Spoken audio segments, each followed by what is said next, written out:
What if building a brand around yourself isn't self-centered, but strategic? And what if it isn't self-indulgent, but it's actually wildly generous? For many of us, especially women, mums, it actually feels pretty safe to stay behind the scenes, to let our product speak, or build the business name and carry that message. But here's the truth, you are the brand. And when you start showing up with that kind of clarity and confidence, everything will shift. Today, we're going to talk about the difference between branding a business and becoming the brand, and why one of those will transform you. Well, one of those will transform your side hustle and your self belief. So, welcome, mamas. Welcome to Mum with a Side Hustle. It's great to have you here today. And if you are watching on Facebook Live, I'd love for you to drop a comment to say, "Hi, I'm here." Or if you're checking in later on YouTube, drop a little hey so we know that you're here. But it's just lovely to be with you. And welcome to Rita and Pam, our lovely mums in the Zoom room. Great to have you guys here. Actually, you guys are the reason we're having this conversation today. On Monday night, we had our mum tribe call, and it inspired me, especially a text from Pam afterwards. I always appreciate Pam's feedback. She's very insightful. And it really made me start thinking about building a personal brand and some potential mistakes you can fall into without meaning to. And what it highlighted to me was two topics I wanted to dig into for today. So here's the two topics. Number one, are you building a personal brand or a business focused brand? And secondly, have you chosen a business focused brand without meaning to? And how can you change gears? So, yeah, I think it's going to be a pretty amazing, insightful call. I'm excited. I've been mulling over this all week. It's such a delight to really think through these things for you guys that you might have incredible businesses that bring joy and not stress. And I believe one day provide an income, a full-time income in your part-time. Okay, let's get started. Are you building a personal brand or a business focused brand? So let's just explore the difference between a personal brand that monetizes through business versus building a brand around a business, and which one of these is actually a better fit for your goals. So I'm going to do a little compare and contrast. So maybe it'd be good if I shared my screen. Let me just do that for a second because I think it will really help when you're watching to read these. Share my screen. Okay, here we go. You can see all my notes now. Okay, so here's a chart that I've created and some interesting things to understand. So let's just go through each of the areas, and we're going to compare personal brand versus business focused brand. So when it comes to your core identity, a personal brand first says you are the brand. Your life, your values, your voice, your story, and your evolution, your growth. You are the brand. But if you're going down the business brand first focused, then your business is the brand. So you're going to be focused on your products and services. And that's mostly what you're going to talk about in your posts is your brand, your products that you have. If you are building a personal brand, you realize that you are the brand, and so you start to show up and talk about yourself, which I think we're going to chat about soon, which is very interesting. So your primary focus with a personal brand is sharing your thoughts, your experiences, your expertise, your lifestyle, and your values. But if you're going down the brand business, if you're going down the building a business brand first, you're going to promote what you sell or what you offer. And your product, your content is going to be like product focused. The way you connect with your audience is going to be a little bit different. So if you're building a personal brand, you're going to build it through relatability and personal storytelling. But if you're building a business brand, you're going to build it through the value of the product or the service alone. The content style for a personal brand is going to be kind of behind the scenes, vulnerable, life updates, personal opinions. But if you're building a business brand, it's going to be this kind of polished marketing, product showcases, informative or sales posts. And I think there's strengths and weaknesses to these different posting types. I think it takes a lot to learn polished marketing, but on the other side, it can take a lot to learn to be vulnerable and show life updates and behind the scenes. It just depends on which track you're going down. In terms of trust and engagement, in a personal brand, this is very high. Trust is very high because people feel like they know you. And in terms of a business brand, it's kind of variable. So trust is built slowly and may require social proof. And that's where you're going to be sharing lots of proof about your products and how, like testimonials of how it's helped people. Your sales strategy for a personal brand is going to be subtle. It's going to be story based. It's going to be soft promotion and it's going to be through personal experience. And if you are going down the business route, you're going to be doing more direct sales, offers, promotions, and events. The common platforms you're going to use for a personal brand are your personal Facebook page, your Instagram, YouTube, stories, and email newsletters. And for a business brand, you're going to be using your Facebook business page. And I think this is a good distinction to make here. Website, ads, product reels, or posts. And you might add in there an email newsletter. Okay, long-term brand equity. So this is the length of how your brand is going to exist in the world. So for a personal brand, the long-term brand equity is actually very high. People follow you, not just what you do. If you need to take a break or drop off for a while, you will probably still have a following to engage with when you return. Very helpful as a mum. And for a business brand focused approach, the long-term brand equity is going to be more moderate. So the brand is only relevant while the product is on offer. So if you stop posting about the product, or people will forget that you're there. Okay, so you've still got to be getting that product up in their face. And what does the algorithm favor? This was a discussion we had on Monday night. So Facebook, for example, in a personal brand, assumes that your friends want to hear from you. So they favor personal posts over business page posts. Because in a business brand situation, Facebook sees your page, your business page, as potentially promotional, and they want you to pay to play. This should be no surprise to us, but we get tricked into thinking that social media and the businesses that run it are for you, but they are businesses.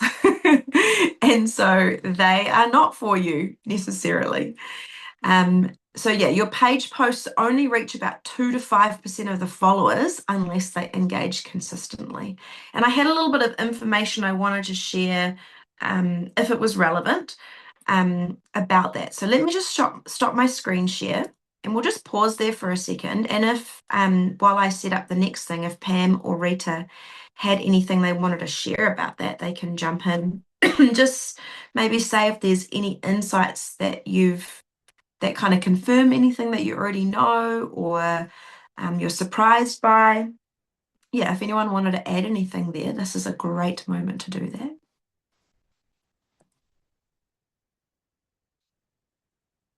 Yeah, I don't really have much to add. I think it's good insight so far. I think for me, I guess it's always trying to apply it to a personal situation. Because what we're doing is kind of like ministry and business and stuff, and it's all birthed out of our passions.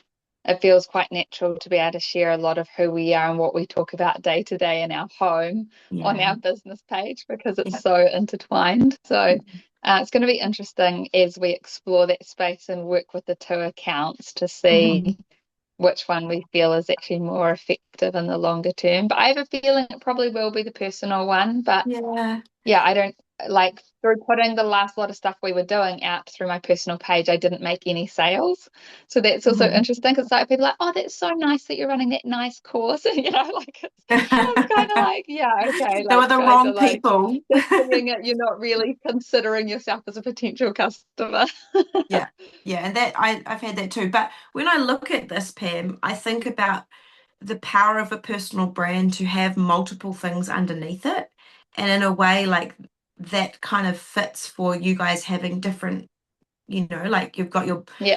your course, your business course, but then you've got your ministry that you're going to do and you're already engaged in around New Zealand and Uganda. So it's almost like when people get to know you personally, they will start to see how those two things actually fit into Pam. But I get what you're saying as Yeah. well, is like you put your business offer out there and no one was interested.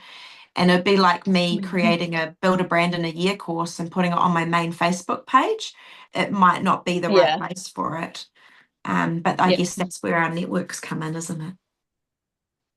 Yeah, it's interesting. It'll be interesting to see how it plays out. Maybe it will still, I think we still will share that because it's part of who we are and it's part of our Yeah. journey. So there's no reason not to, but I don't know whether it'll be very effective from a sales perspective. So let's see.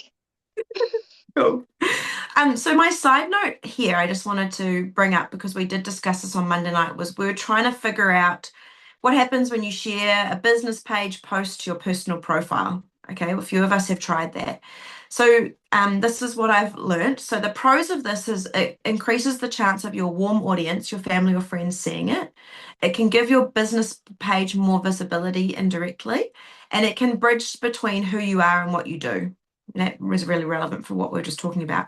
But the reach can still be limited because Facebook may deprioritize shared content compared to native content. Your friends might scroll past because it looks like an ad or a promo, and you could lose that opportunity to add a personal caption or context. So here's a little workaround tip. We won't stay here because this isn't the point of the call, but instead of sharing a business page post, create a new post with your personal page and tag your business page in it, or include a personal story with the link of the business post. And I think that was something we talked about the other night. So that's a quick little tip. I just wanted to give two quick examples of how the personal brand first approach and the business brand first approach might appear for you guys as you build online. So if you're in the personal brand first approach, so you're active on your personal Facebook and Instagram, what will happen is these posts, you're going to post reflections, family life, mother moments, behind the scenes of what you're building. You're going to sprinkle in offers and links to your business, but your community feels connected to you.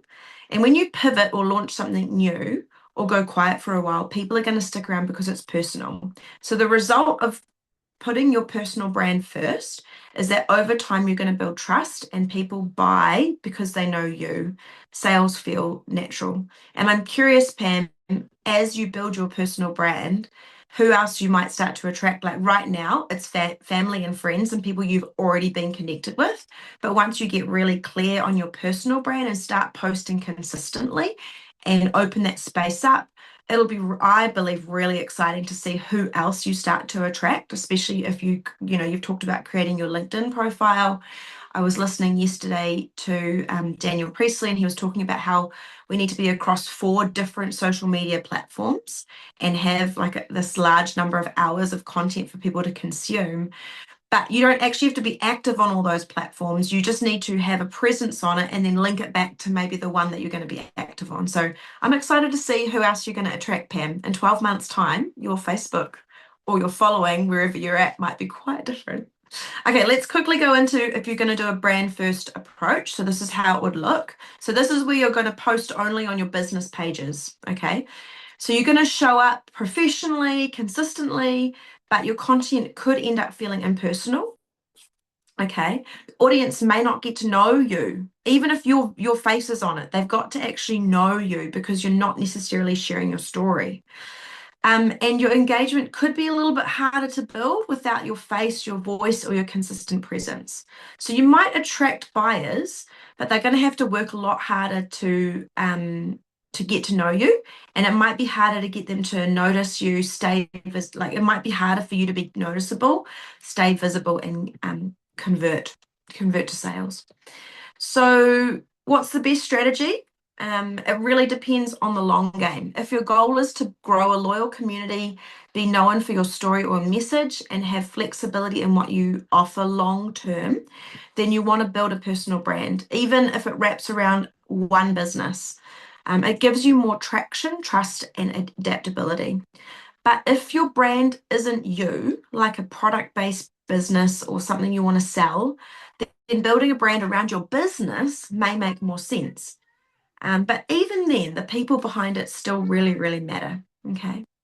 So, my question to us is what do you think you naturally lean towards? Are you leaning more towards your personal brand or your business focused brand? Um, yeah, you can drop comments in the chat if that's easier. But yeah, does anyone have any insights of what you kind of naturally are leaning towards? What do you think you would naturally lean towards, Pam? Because I think you could carry both really nicely. Yeah, I think I'm definitely going to have to do a bit of both, but probably personal. Yeah, okay. Yep. Yeah, I would think, but yeah, we'll see how it evolves. I think there's also like a large part of what we do is going to be like networking and finding investors and, connect like building partnerships and stuff. So I think that LinkedIn space Mm. probably is going to be critical for us. I think on Facebook, it's nice to probably have a community where it is very like mission focused and that sort of thing. So I don't know, we'll experiment and see. It'll be fun though, like once you have really started investing in your LinkedIn. Have you posted much yet? Nothing. And Okay. I just even need to set up the pages and like my personal page is there, but I just want to like rewrite the bio and just do a bit of like polishing it up a wee bit. Yeah, and I Um, mean, you're making me think now, like maybe like LinkedIn is also a space that I should consider, like I may create a course around how to build a personal brand, and that's something that could carry over because it's from what you've said to me, LinkedIn is more for thought leaders. Is that kind of what you have learned? I don't know. I think it's very much a professional space. So I Mhm. think if you're like recruiting or if you're wanting to build business partnerships Yeah. or finding investors or like that kind of thing, I think you Yeah. need to be on LinkedIn. But I think in terms of like finding customers, I think for you, where I've seen the most like mum and parenting stuff is probably Instagram. Yeah, true. Yeah. Yeah. Yeah. Yeah, I know I definitely need to dive into TikTok, but that will get there.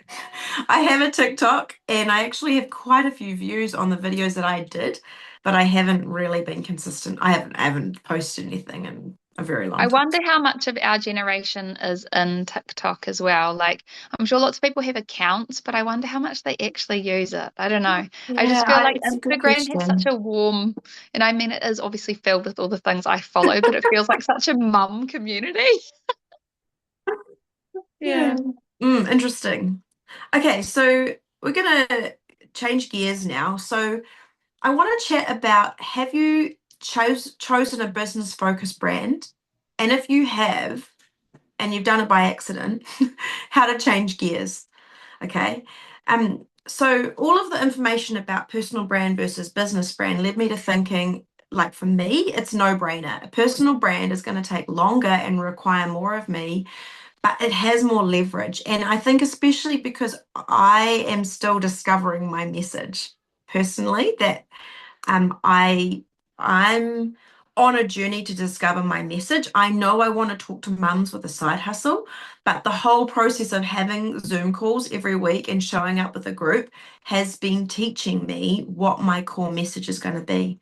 So for me, a personal brand is a no-brainer because it actually has more leverage and I don't have just one offer yet. I know that I'm going to have multiple offers. So I'm good with that. But I've also been wondering, how did I become comfortable with the idea that I am my brand? It's not something that everyone is comfortable with. So here's some problems you might relate to that are my problems, right? Want to hear about my problems? Number one, I'm a Kiwi. If you're watching from outside New Zealand, that's what we call ourselves as New Zealanders. We call ourselves Kiwis. And I think that Kiwis are trained not to stand out. Cue the tall poppy syndrome. If you haven't heard of that, let me give you a definition. A tall poppy syndrome is a perceived tendency to discredit or disparage those who have achieved notable wealth or prominence in public life. Okay, so my culture that I have grown up in subtly has taught me not to stand out. So that's a problem that I've had, and you might relate to that. Number two problem that I've had is that I'm a woman. You might ask, what's the problem with that? Or as a Western culture, I believe that we are actually raised to be agreeable, not attention seeking, supportive, and not spotlighted. Okay, this is reserved for the only for the truly talented. Only the truly talented allowed to be in the spotlight. You can be winning, like you're allowed to win, but you have to be modest about it and you better not highlight yourself. There is a Maori proverb that says the kumara does not speak of its own sweetness. And there is some beautiful wisdom and truth in that, that you shouldn't go around shouting from the hilltops that you're awesome.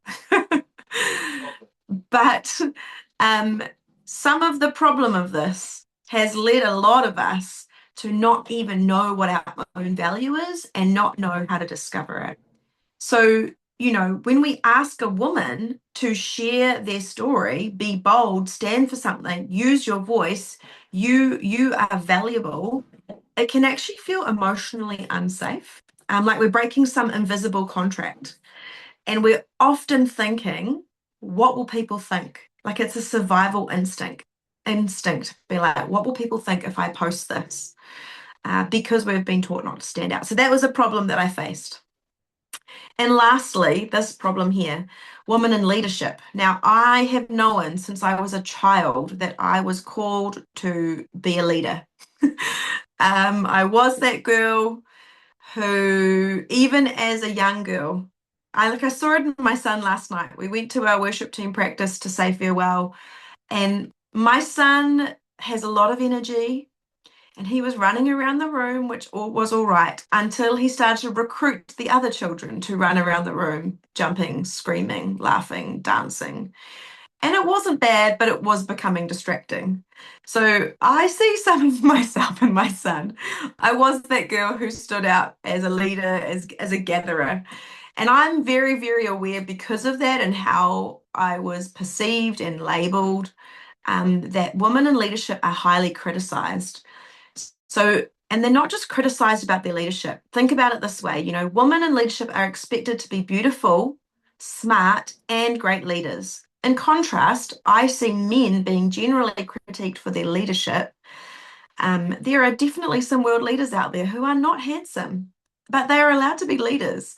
But if you get a woman in leadership, it can be really hard if you do not have the asset of beauty in your back corner and you are expected to become more beautiful and you will have a team of people helping you become more beautiful. I won't mention any names, but there was that British Prime Minister not too long ago with the massivest comb over. Please, somebody tell me how he ruled the world with so much hair on his head. Um, but a woman would never have got away with that if she looked too manly. I remember we had a prime minister, a female prime minister when I was younger, and she had a very deep voice. She voice trained herself to speak at a higher volume level, because it would make her more appealing to others. And all of this has led me to think I don't want to be called out for being ugly, dumb, or incapable. I don't know if I want to be seen because it's such a risk. Okay, these are some of the problems that I had. Yes, our most recent Prime Minister was hassled for her teeth. And I think she's probably one of the most attractive female Prime Ministers we've had. But, the focus all of a sudden is not on her leadership, it was on her teeth. Do you want to add anything, Jade? I don't know. Have you had any of these problems?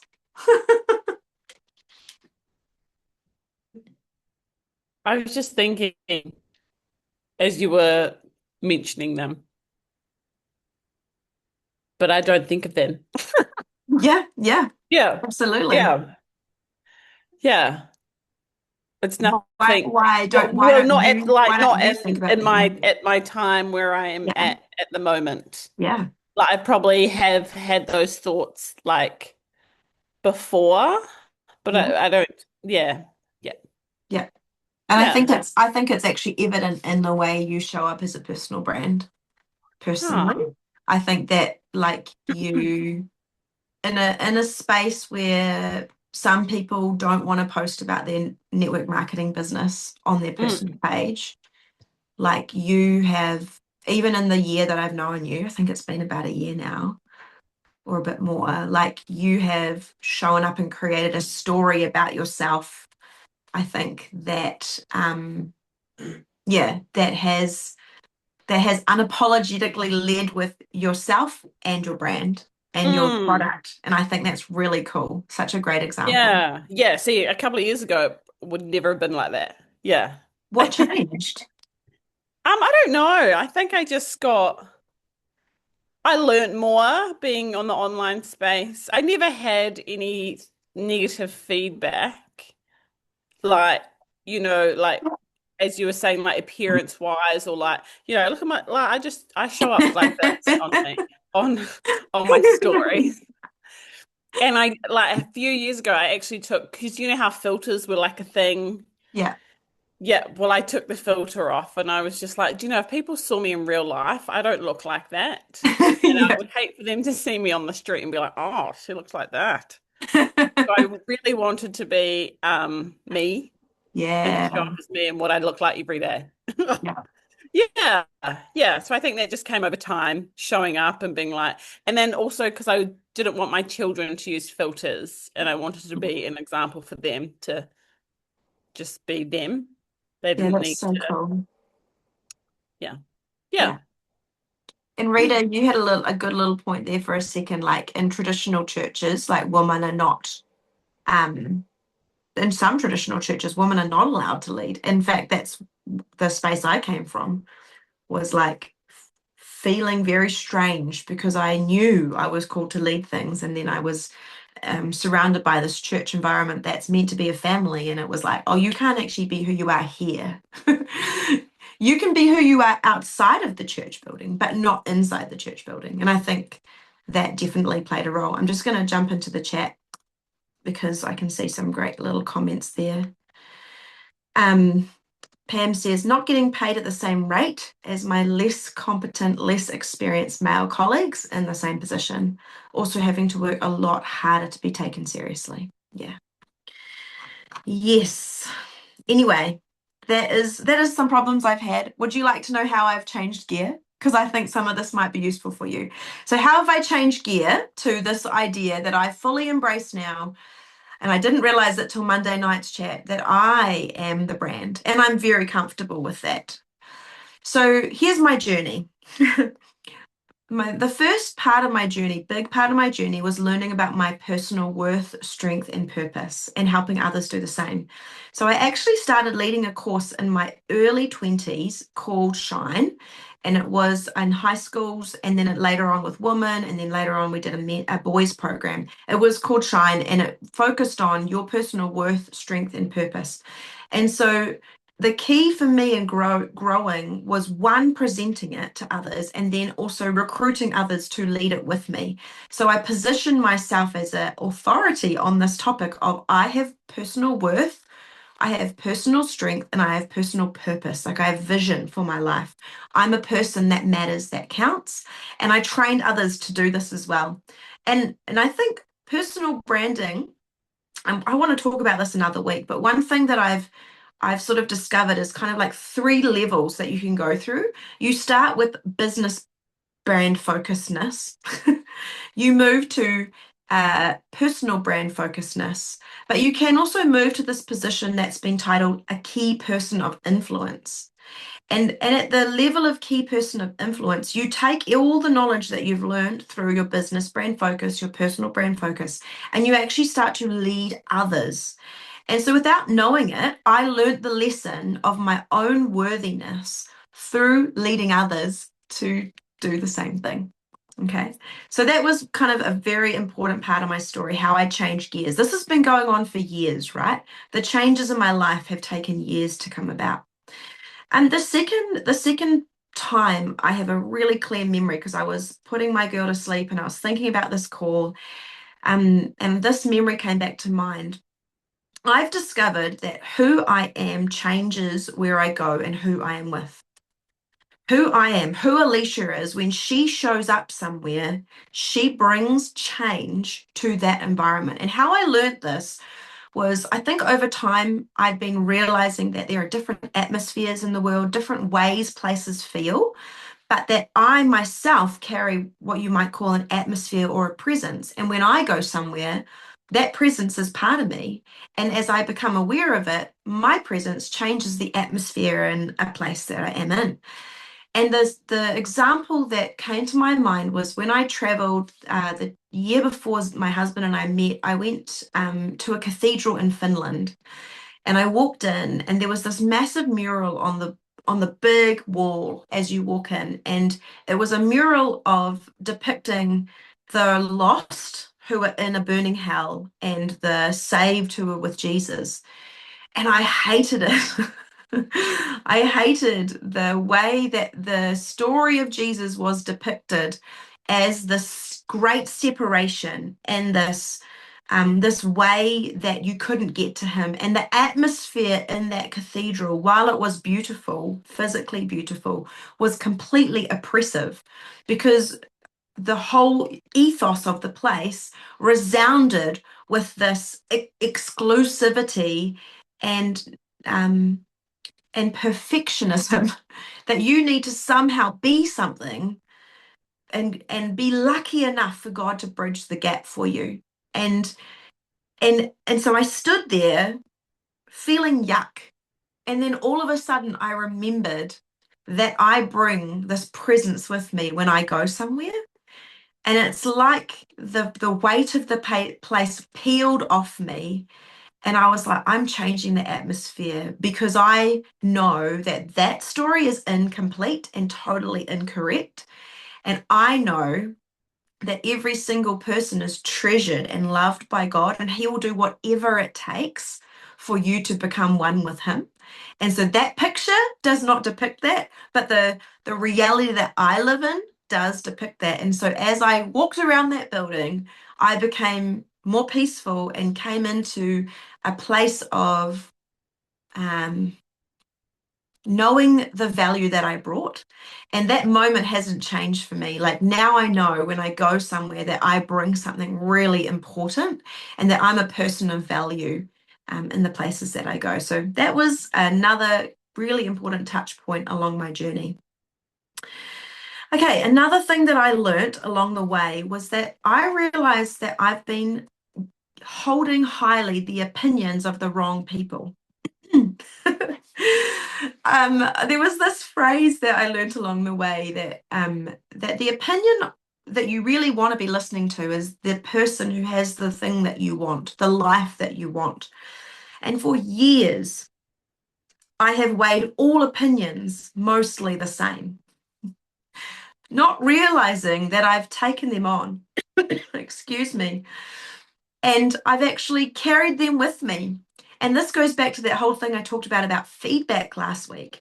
Everyone who gave me feedback, I just weighed it all the same until I realized that not everyone should be listened to. And so I went on this journey and I decided to stop listening to the people who don't have what I want. And that is so important. Not everything everyone says about you or the world or life is equal. A lot of it, you need to do what Rita is doing right now and sweep it away to the rubbish bin. Be very selective who you listen to. Weigh their words and decide, is that right? Is that important? Is that going to get me further ahead? No, I don't want to listen to that anymore. And it's really made a difference. Okay, that was number 3. Now here's number 4. Recently, I started to question why anyone would want to read about my life. Okay, why would anyone want to read all these posts about me? I kind of felt like it was a little bit self-indulgent. But I actually had a revelation that I personally love reading about other people's lives. Hello, why do we have all these TV programs, these real life TV programs? Why do we have autobiographies? Why do we have biographies? Why do I love reading them? And I think it's because as we read about other people's lives, we get to see parts of ourselves in their story and we can be inspired by that. For example, the most recent book that I read was a story of 2 women who rode their bikes from the top of South America to the bottom of South America over the Andes. It was a very, I believe it's the Andes, the big long mountain range that goes through South America. And the journey they took, the challenges they faced, and the perceptions and the ideas that grew. And as I read the book, one, I just was in awe of their courage, their tenacity, their, doing something that doesn't even really matter. Like, who are they adding value to by taking their bikes for 6 months and riding across the country? Really? But, actually they've improved themselves. They've grown themselves. They've opened up their eyes to a world that they've never seen before, and now they have something to offer that they didn't know that they had.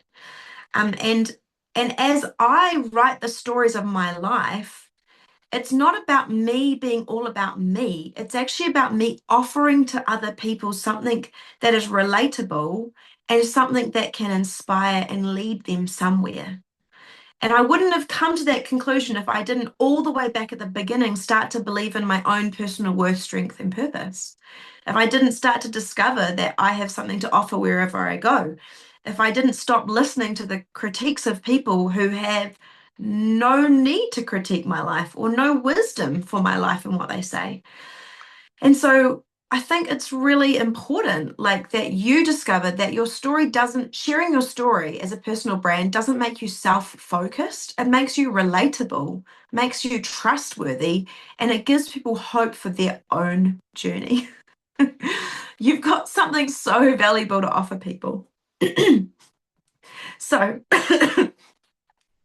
I know everyone's gone, but I really would like to hear from you. Not Oh, gone.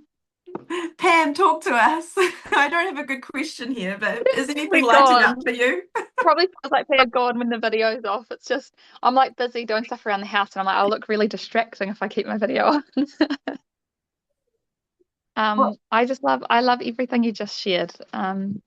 Yeah, I don't know how to comment on it. I mean, I agree with it, and I receive it, and I think I kind of tend to have the same view. I think I align with you, like, um, but yeah, I don't know. I think it's also like I've done a lot of preaching and stuff like that. So through that journey, you start to realize that your message and your journey is valuable and that it does touch people's lives. And so I guess I've walked a journey where, yeah, I can connect with and relate to that. And yeah, like you were saying, I love what you're saying about how it is generous to be sharing of your life.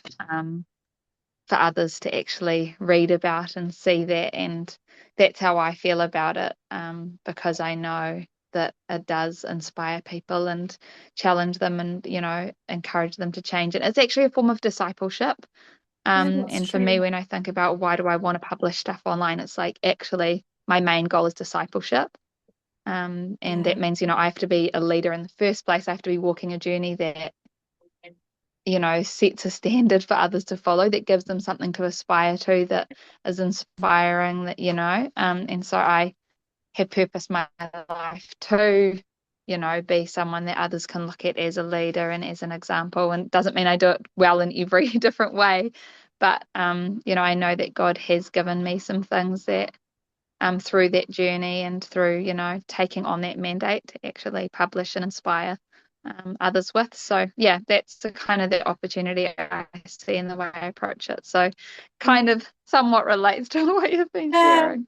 I think, Pam, like, one thought I've had from what you just said is, like, I've been on a journey going from um, helping others with their problems to uh, going on my own journey of personal growth, and that actually helps others in a different way.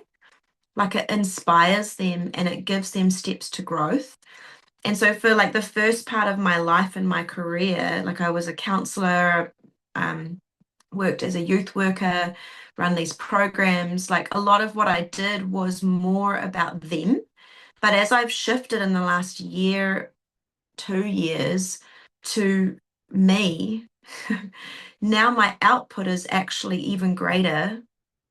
But it's a different strategy, it's a different approach. And maybe I needed both, like, maybe I needed those years of like helping people specifically with what their problem was. But I see an acceleration now as I grow myself, as I achieve my own goals, as I become the woman who goes on the 6-month bike journey across the Andes.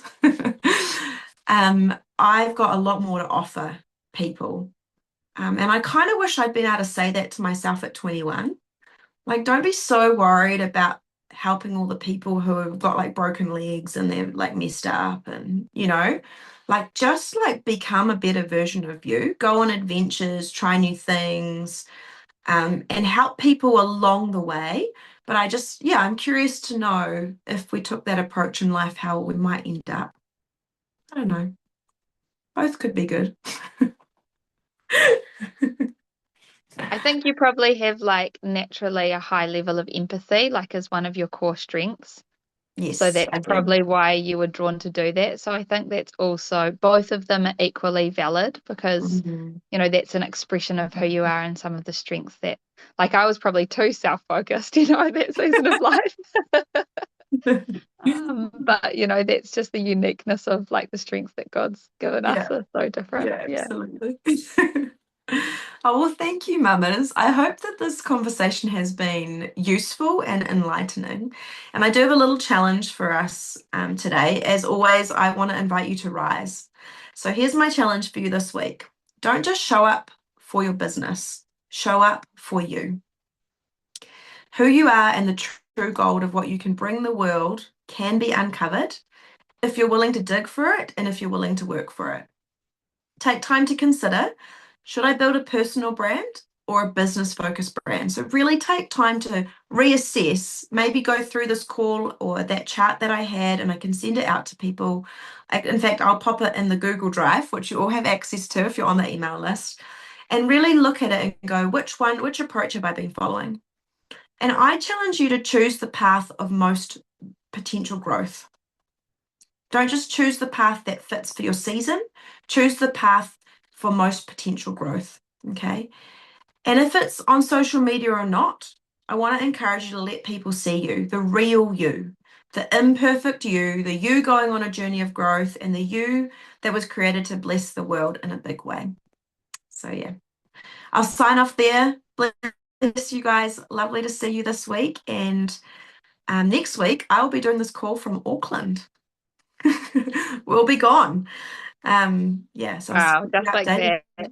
I know, we'll be gone. I don't Good even know on if we're you. going to call next week. We'll see.